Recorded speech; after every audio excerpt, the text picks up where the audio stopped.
Hello बच्चा party, नमस्कार। मैं प्रशांत द्विवेदी स्वागत करता हूं आप सभी का आपके यूट्यूब चैनल इंटेलिजेंस के क्लास में। आज हम लोग बात करने वाले हैं क्लास 9th के एक्सरसाइज नंबर 7.1 के क्वेश्चन नंबर 8 के बारे में, यानी 7.1 का लास्ट क्वेश्चन। एक बड़ा सा ट्रायंगल क्वाड्रिलेटरल जो समझो आप बन रखा है और इसमें ढेर सारी चीज़ें आपको प्रूफ करनी है। ठीक, इसमें 4 चीज़ें प्रूफ करनी है। चलिए स्टार्ट करते हैं। प्रूविंग करना कैसे है, आपसे कह रहा है question, in right angle triangle, एक ट्रायंगल है राइट एंगल, यानी ये ए बी सी। ठीक, in right angle triangle A B C right angle triangle में राइट एंगल एट सी, इस सी पर राइट एंगल बना हुआ है। देखो एक चीज़ ध्यान रखना, हमसे जब भी ज्योमेट्री क्वेश्चन सॉल्व करना, तो जैसे क्वेश्चन में क्वेश्चन पढ़ते समय डायग्राम बन रहा हो वैसे बनाने का प्रयास करना। जैसे यहाँ पे कह रहा है in right angle triangle A B C, तो आपका मतलब ये कि पहले एक राइट एंगल ट्रायंगल दिया गया था ए बी सी। जैसे ये आप देखिए, ये ए हो गया, ये बी हो गया और ये सी हो गया। ऐसा ये स्ट्रक्चर जो आपको दिखता है ये बनने के बाद का स्ट्रक्चर है ना, ऐसे देखिए ये रहा होगा। And right angle at C, M is the mid point of the hypotenuse A B का जो है एम मिड पॉइंट, यानी यहाँ कहीं एम मिड पॉइंट रहा होगा। इसको हमने नाम दे दिया, ये हो गया एम। ठीक, and C is join to M, C को एम से ज्वाइन किया गया। ऐसे करने पे आपको पूरा क्वेश्चन समझ में आ जाता है। C join to M and produced it, यानी सी एम को प्रोड्यूस किया गया टू ए पॉइंट डी, कहाँ तक, डी तक प्रोड्यूस किया गया। सच दैट, इस तरीके से कि D M is equal to C M, मतलब जो लेंथ यहाँ है वही सेम लेंथ यहाँ भी होनी चाहिए। इस तरीके से प्रोड्यूस किया गया, मतलब जितनी लेंथ इसकी थी वही सेम लेंथ यहाँ रह जाएगी। ठीक, ऐसा कर रहे हैं। Point D is join to B और पॉइंट डी को पॉइंट बी से ज्वाइन कर दिया गया। अब यहाँ से ही इस तरीके का फिगर ये बन के आया जो आपको यहाँ पे दिख रहा है। कहाँ गया जी, पॉइंट डी। ठीक, तो जब भी कभी आप क्वेश्चन पढ़ रहे हो तो बिना डायग्राम पढ़े प्रयास किया कीजिए कि उसके डायग्राम खुद बनाएं, ज़्यादा बेहतर कर पाएंगे आप। ठीक, इस तरीके से ये फिगर बना।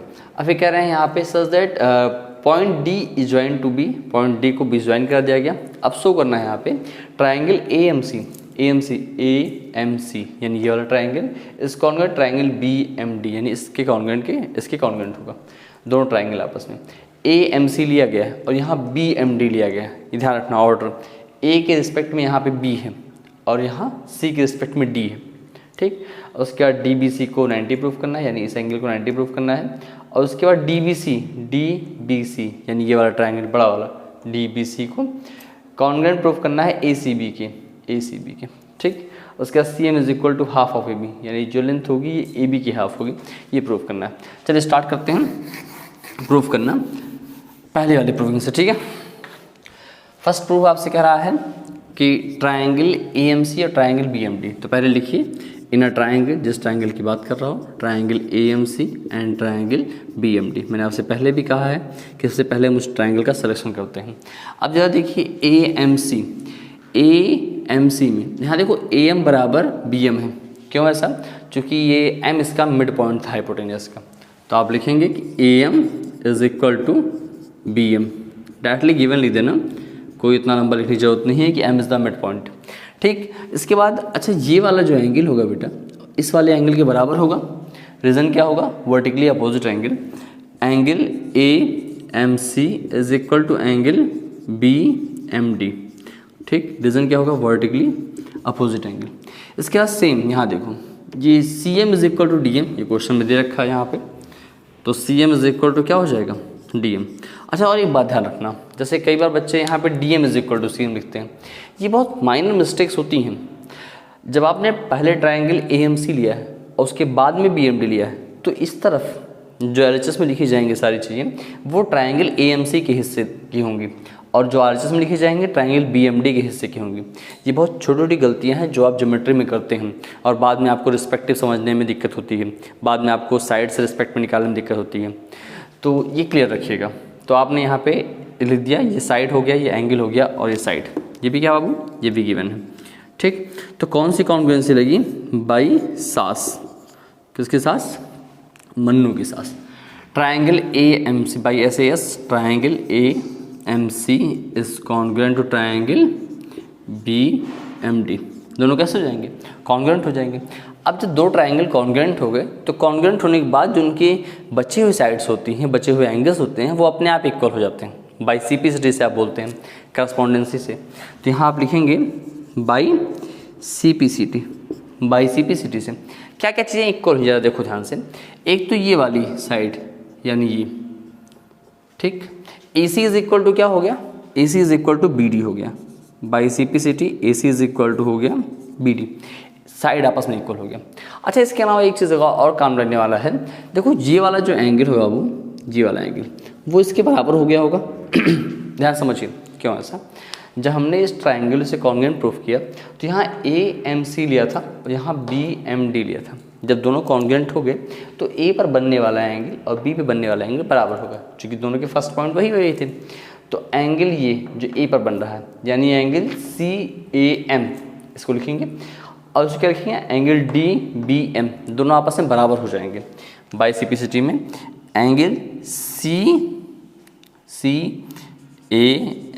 इज इक्वल टू एंगल कौन सा है बेटा, DBM, दोनों क्या हो जाएंगे, बराबर हो जाएंगे। अब इसको ध्यान रखना, ये चीज़ें अभी आगे काम आएंगी जो हमने यहाँ लिखा। इसको हमने मान लिया क्वेश्चन नंबर फर्स्ट। अच्छा, अब ये तो पहला प्रूफ हो गया, जो पहला प्रूफ करने के लिए कहा गया था कि ट्रायंगल AMC और ट्रायंगल BMD आपस में कॉन्ग्रुएंट हो जाए, ठीक, दोनों हो गया। इसका सेकंड प्रूफ करना है कि angle DBC is right angle, angle DBC यानी ये वाला जो पूरा एंगल हो वो राइट एंगल हो। कैसे इसको कर सकते हैं, एक बात अभी देखो, अभी हमने यहाँ लिखा एंगल CAM, ध्यान से देखो, CAM यानी ये वाला एंगल वो इक्वल किसके आया है, एंगल DBM के आया है, एंगल DBM के इक्वल आया। अब ज़रा ध्यान से आप देखो तो ये दो लाइन दी गई हैं, इनको एक ट्रांसवर्सल कट कर रहा है। यहाँ पे A बन रहा है बेटा, यहाँ पे C बन रहा है, यहाँ पे B बन रहा है, यहाँ पे D बन रहा है, और ये एंगल अगर आपस में इक्वल है तो ये अल्टरनेट इंटीरियर एंगल होते हैं। और अगर अल्टरनेट इंटीरियर एंगल इक्वल होता है तो लाइंस पैरेलल होती हैं। पता है सबको, ठीक, नहीं पता तो जान लीजिए आज से इस बात को। अगर अल्टरनेट इंटीरियर एंगल आपस में इक्वल हैं तो लाइंस पैरेलल होगी। तो आप लिखेंगे CAM is equal to DBM। ये हमने क्या किया, हमने प्रूव्ड एबव हमने ऊपर प्रूफ किया। तो यहाँ लिखेंगे आप इसमें कि if alternate interior angles are equal lines will be क्या हो जाएंगी बेटा, पैरेलल। लाइन क्या हो जाएंगी, पैरेलल हो जाएंगी। यानी AC is parallel to BD, AC और BD क्या हो गया बच्चा, पैरेलल हो गया। बताओ, ये लाइन इस लाइन के पैरेलल होगी। अच्छा, आपको दोनों लाइनें आपस में पैरेलल होंगी, थोड़ा सा और समझो। AC और BD को एक ट्रांसवर्सल कट कर रही है CB, कट कर रही है नहीं कर रही है, देखो ये लाइन और ये लाइन, दो लाइनें पैरेलल हैं, इनको एक ट्रांसवर्सल कट कर रही है। तो यहाँ पे जो एंगल बन रहा होगा यानी ये C पर, और यहाँ पे जो एंगल पूरा बन रहा होगा यानी ये पूरा B पे, इन दोनों का सम 180 होना चाहिए नहीं होना चाहिए। आप जानते हैं कि दो लाइनें अगर पैरेलल होती हैं और उनको एक ट्रांसवर्सल कट कर रहा है तो इसका और इसका सम कितना होता है, 180 होता है। चाहे तिरछी ही कट कर रही, चाहे ऐसे कट करेंगी तो एक ही तरफ यानी को इंटीरियर एंगल का सम कितना होगा, 180 डिग्री। तो वही सेम काम AC इज पैरेलल टू क्या हो गया, BD हो गया। अब अगर AC पैरेलल टू BD है तो एंगल AC कौन सा, एंगल ACB, ध्यान से देखो ACB और प्लस एंगल DBC, दोनों का सम कितना होगा, 180 डिग्री। पता होगा कि नहीं होगा भाई, ACB यानी इसका सम और DBC यानी इसका सम, दोनों का सम 180 डिग्री होगा। रीजन क्या लिखेंगे आप, रीजन लिखेंगे आप को इंटीरियर एंगल। क्या लिखेंगे, को इंटीरियर एंगल, ठीक। अब अगर ACB और DBC का सम 180 आ गया, ACB है कितना, ACB आपको 90 है ना यहाँ पे, दिस इज 90 डिग्री, ये हो गया 90 डिग्री और plus angle DBC is equal to कितना हो गया, 180 degree. So angle DBC is equal to कितना आएगा, 180 डिग्री माइनस 90 हो जाएगा, ये माइनस हो जाएगा। तो एंगल DBC कितना आ गया बच्चा, DBC is equal to 90 degree. बोलो बात समझ में आ रही है। आपसे कहा गया था प्रूफ करने के लिए कि DBC इज राइट एंगल, ठीक। इस राइट एंगल को प्रूफ करने का कॉन्सेप्ट आपका यहीं से स्टार्ट हो जाएगा, जो आप पहले प्रूविंग करेंगे कॉन्ग्रुएंसी वाली, कि आप उसके बाद इस लाइन को इस लाइन के पैरेलल प्रूफ करेंगे, इक्वल तो ही जो है पैरेलल प्रूफ करेंगे, और लाइनें पैरेलल हो गई तो C और B का सम 180 डिग्री होगा को इंटीरियर से। C 90 है तो B भी 90 हो जाएगा, ठीक। ये हो गया क्वेश्चन नंबर इसका सेकंड। थर्ड में DBC को और ACB को कॉन्ग्रुएंट प्रूफ करना है। ध्यान से देखो, DBC है और ACB है, दोनों कॉन्ग्रुएंट प्रूफ करना। अब तो काफ़ी चीज़ें पहले से प्रूफ हो चुकी हैं तो बहुत आसान है। देखिए क्या करना है थर्ड में डी बी, पहले ट्राइंगल लिख लीजिए, in a triangle D B C and triangle कौन सा होगा फिर, A C B, triangle A C B. ठीक है, दो ट्राइंगल हो गया। अच्छा नहीं लिखा है ना ए सी बी, सुंदर सुंदर राइटिंग में लिखते हैं। ट्राइंगल डी बी सी और ट्राइंगल ए सी बी हो गया।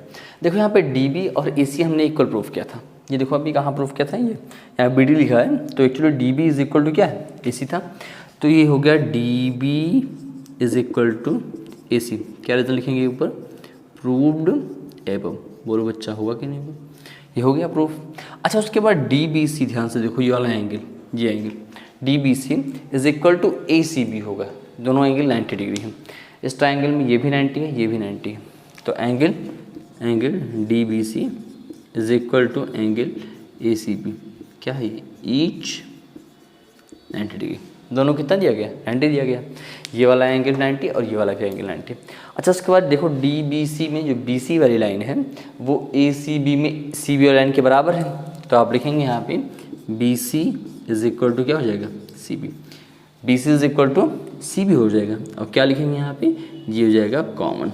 कैसा बेटा, कॉमन है, क्योंकि ये जो लेंथ है ये दोनों में दे रखा है, ये वाली साइड इस ट्राइंगल में भी है और इस ट्राइंगल में भी है। तो कौन सी कॉम्बिनेशन लगी यहाँ पे, side angle side by S A S, यानी सास।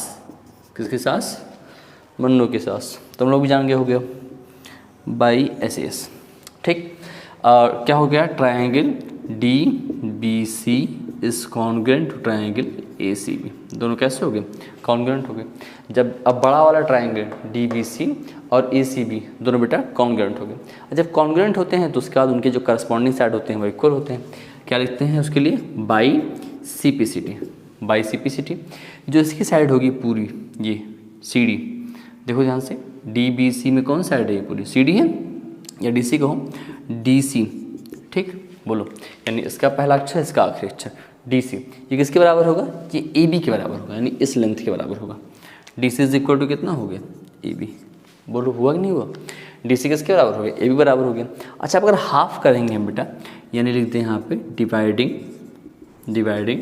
By 2 in above equation. अगर हम ऊपर दिए गए इक्वेशन को 2 से डिवाइड करेंगे तो डी सी का half is equal to A B का हाफ। बोलो हुआ, कोई दिक्कत।